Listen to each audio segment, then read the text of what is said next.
Welcome to Tipping Point Show. I'm Jimmy Evans. You need to know that today is going to be a very special program. I have joining me today L.A. Marzulli. He's an author, lecturer, and filmmaker. He's written 12 books, including the very popular Nephilim series. L.A. is a frank supernaturalist who lectures on the subjects of UFOs, the Nephilim, and ancient prophetic text. And this is the second show that he's going to be doing today on Roswell. Roswell, the famous incident with the spacecraft and aliens and all of that we've all heard so much about. L.A. has done 2 films, 2 documentaries on Roswell. We talked about one last week.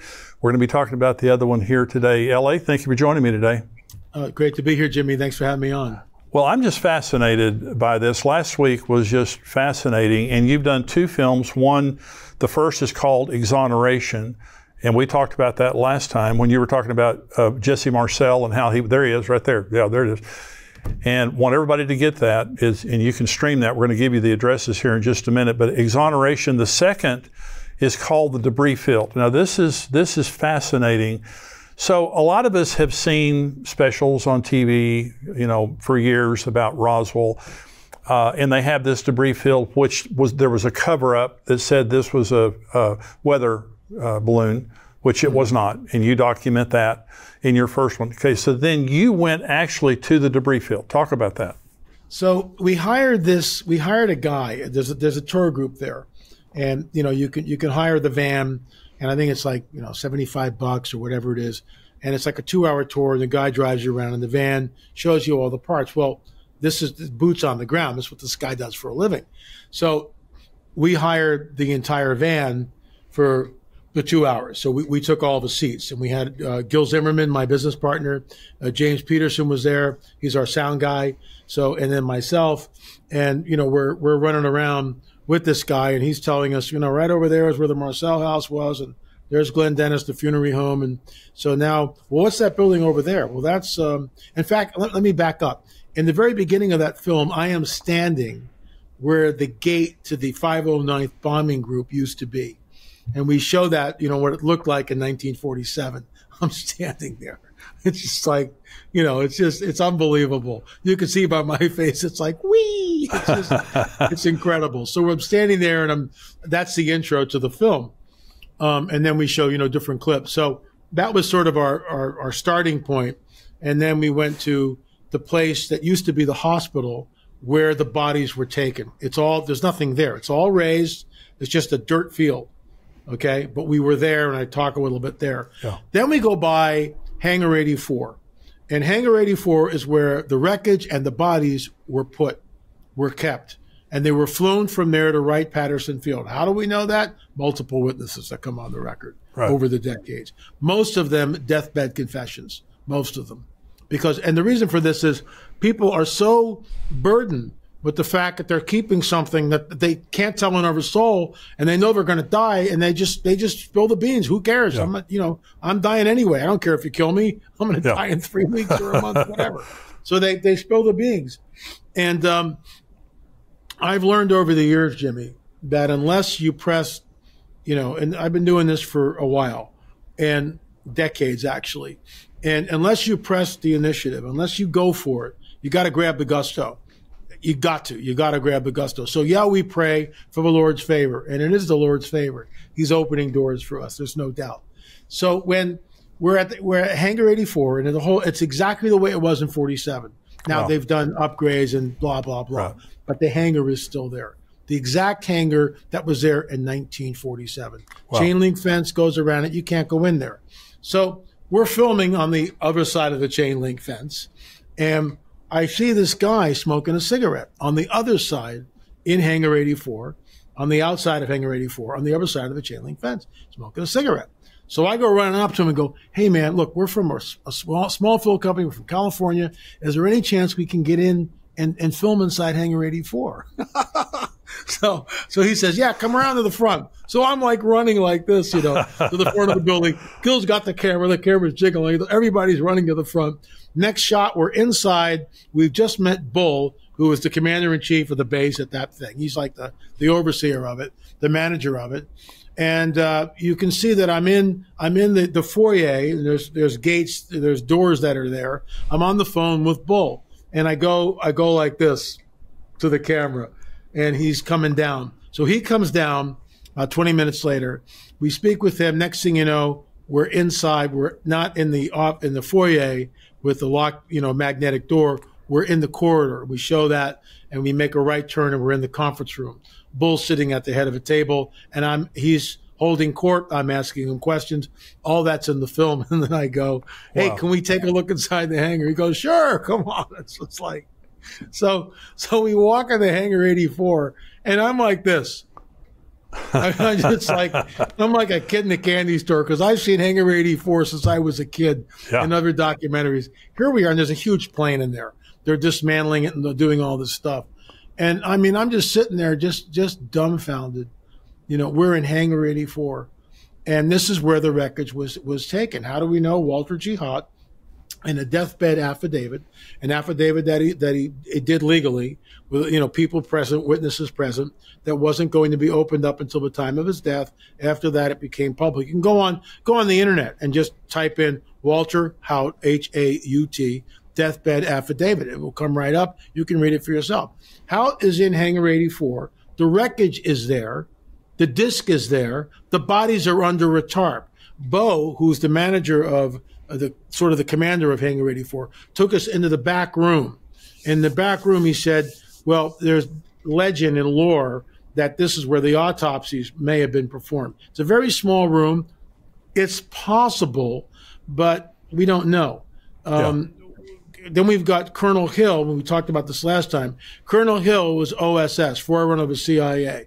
His deathbed confession stated that in 1947, he was flown to Roswell, New Mexico. He was an interrogator to try to communicate with the one entity that was still alive. He could not communicate with it. Then we've got nurses that disappeared. We've got Glenn Dennis with the small coffins. I mean, the list just goes on and on and on.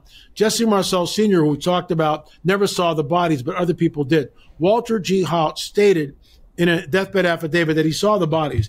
Colonel Hill, deathbed confession, stated on the record to Jim and Carolyn Rankin, who were sort of end-of-life caregivers for Colonel Hill. And he got to know them.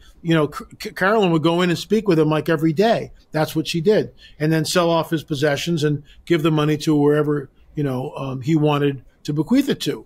So what's interesting about this is that, Colonel Hill, a month before he passed away, spilled the beans to Carolyn and said, yeah, I was flown there. I tried to communicate with the entity. It had 6 fingers, unlike we do, not 5. It had 6 fingers. And it's a deathbed confession from Colonel Hill. So he's flown, he's seen it. Then we have, again, on the record, a woman that was her husband was in the hospital. A woman comes in and she's elderly. I was stationed at Roswell. I got right there. I was there right after the incident. The other nurses were shipped off to a convent. I mean, the story, the cover up just goes like this. But they can't keep the lid on it forever, because witnesses in deathbed confessions come up and they tell the story. So we know that the wreckage was stored in Hangar 84. We know that an airplane pilot who also came on the record, deathbed confession, flew the material to Wright-Patterson Field.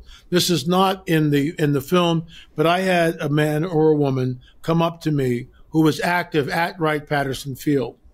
They were active, and they told me there is one hangar there that is guarded 24/7, and you can smell the formaldehyde when you get near it. Oh, wow. And obviously it goes down. The hangar is just above the surface. This thing goes down into the ground. Wow. And, it's just,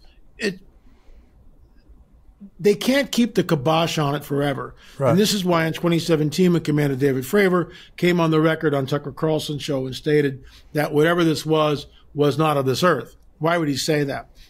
And we've had numerous people come out, but then you've got Admiral Ryder who's come, nothing to see here. It's all, we can explain everything away. So you've got this push and pull. But then you've got David Grush, whistleblower in Congress. Whatever this was we recovered craft, which is not from this earth, and we recovered non-human biologics. So what are we to do with that? So, we were there. We went to the Roswell Museum. We interviewed Frank Kimbler and Dennis Baltazar. Both of these guys are ufologists. It was great to interview Dennis Baltazar, because I've seen his interviews, and he's done he lectures at the Roswell Museum, I think, once a month. So you can check him out there. But he's also in our film. And, you know, he talks about just all the nonsense and the cover story, the weather balloon story, which is just total nonsense at this point. So Frank Kimbler has gone out to that field numerous times, to the debris field. He knows where it is. He's gone out there. He spent a lot of time with a metal detector. So just so you know, the powers that be have taken nails like this and spiked the field. They've gone in and put these into the field, in the debris field number 1. This is actually from a debris field. Wow. Just to throw off your metal detector. Just to throw off your metal detector. Yeah. And so they spiked the field. But they didn't do all the field. And Frank Kimbler knows where to go. So Gil Zimmerman, my business partner, and the co-producer, co-director of the films that we've been working on, and Jim Peterson, he's a real prayer warrior and our sound man. We're in the debris field. And before I tell you what happened, to get to the debris field, we drive about 45 minutes to an hour outside of Roswell. It's a 4-lane modern freeway. But back in 47, it's a 2-lane road. Right. Okay, so it's a whole different deal. So we're driving on a 4-lane freeway. We show this in the film, and we make a left turn after about an hour. Now we're on a 2-lane country road. No houses, or there's just a few ranches, lots of cattle, barbed wire fences. We're on that for 35 minutes, 40 minutes. Then we make a left-hand turn. Now we're on a dirt gravel road, which is a cattle road. Free-range cattle to the left, to the right. Sometimes we have to stop the cars because the cattle were crossing the road, you know. And we're on that for 30 minutes. Then Frank Kimbler, our guide, and he's been out to the field numerous times. He opens up a cattle gate and we go out. And now we're 4-wheeling. And we're in this very rocky terrain. And if you don't know where the debris field is, you'll never find it. Yeah. Never find it. It is in the middle of nowhere. And Jesse Marcel Sr., we showed this clip. He said, you know, unless you had a guide, I never would have found it. And that's exactly it. Because everything looks exactly the same there. Unless you know where you're going, you'll never get there. Finally, we are on top of this high place, and we stop the vehicles, and Frank goes, there it is. It's off to our right, and we walk down to it, and then we're standing in the debris field. We filmed in the debris field. We flew the drone in the debris field. During a month before, I was reading Psalm 121. The Lord has me memorize certain scripture. I look to the mountains, where does my help come from? My help comes from you, maker of heaven and earth. He will not let you fall. Your guardian will not rest or fall asleep. Indeed, the guardian of L.A. Marzulli will not rest or fall asleep. The Lord is my guardian. The Lord is a shade over my right hand. The sun will not beat down upon me by day, or the moon by night. The Lord guards my life. The Lord guards me from every evil. The Lord guards me as I come and as I go. So I'm playing that in my head, right? Not realizing what I'm actually proclaiming, what I'm saying. Yeah. Get to the debris field. It's July. It's hot. It's 95 degrees. Wow. It's supposed to be, you know, a real scorcher, as they say in the Northeast in Boston. It's a real scorcher here in LA. So we're in the debris field, and we show this in the film. Gil flies the drone. Jimmy, there's a cloud over the debris field the entire time we're there. Oh, wow. I mean, and Frank Kimbler's going, you know, I'm not sure what's going on here, but he's not a believer. But, you know, this is the best I've ever seen it out here. It's just like, you know, and we're cracking up. So we're all praying together. Lord, I kind of did a cleanse the land thing. I just said, you know, Father, what happened here? This land is unclean. We rededicate it to you. What happened here was not a good thing. And we just rededicate it to you. Send your angels, do whatever you want to do, cleanse the land, and give us favor. We're done the prayer. We're still by the truck in a prayer huddle, Gil and Jim and myself. And all of a sudden, Frank Kimbler goes, hey, guys, I got a hit, like this. And we go running over, cameras jiggling, like, you know, typical thing. We get over there, and sure enough, beep, beep, with the metal detector. Beep, beep, beep. He's got a little garden spade. He starts digging down, beep, digs down again, beep, digs down. He's down about 6 inches, all right? The ground's really hard. He's down about 6 to 8 inches.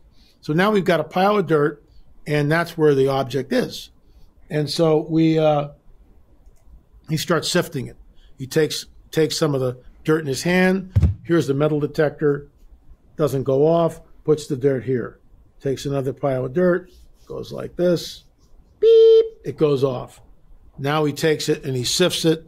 Puts part of it in his hand. Goes to the metal detector. It's not there. Last handful, he goes like this, and he takes some of the dirt and he finds this in a debris field. Wow. He finds a piece of the wreckage of the metal buried 6 to 8 inches. It looks exactly like the other pieces of metal that he has found. It is folded in on itself. It shows, according to the metallurgist who examined it and tested it, and we'll get into that in just a second, it shows properties that are not normal. It's undergone some sort of a very traumatic event. Right. The edges are scorched, are burned. The metal, something very traumatic has happened to the metal. We show this in the film when the UFO comes down like this and hits. It goes up, and then when it hits the second time, it explodes, and shards of metal go flying out like a bullet out of a .22. They didn't get it all. Frank Kimbler was out there, and he found 3 military fatigue buttons, aluminum buttons that were issued between 1940 and 1950, again, buried in the ground. They didn't get it all. They had guys shoulder to shoulder, probably on their hands and knees, picking up all pieces of the wreckage, but they didn't get it all. And that's why, it buried itself into the ground. So before I get to the punchline, I'm giving away the farm here, but I would encourage you to watch the films because both films are about 2.5 hours. For the price of a Starbucks cup of coffee, $4.99, you can rent both of them. Streaming.lamarzulli.net. So we're out there filming. We're interviewing Chuck Zukowski, Mr. Cattle Mutilation himself. He's in number 6 on cattle mutilations. Very dark, unnerving film, extremely dark, but I digress.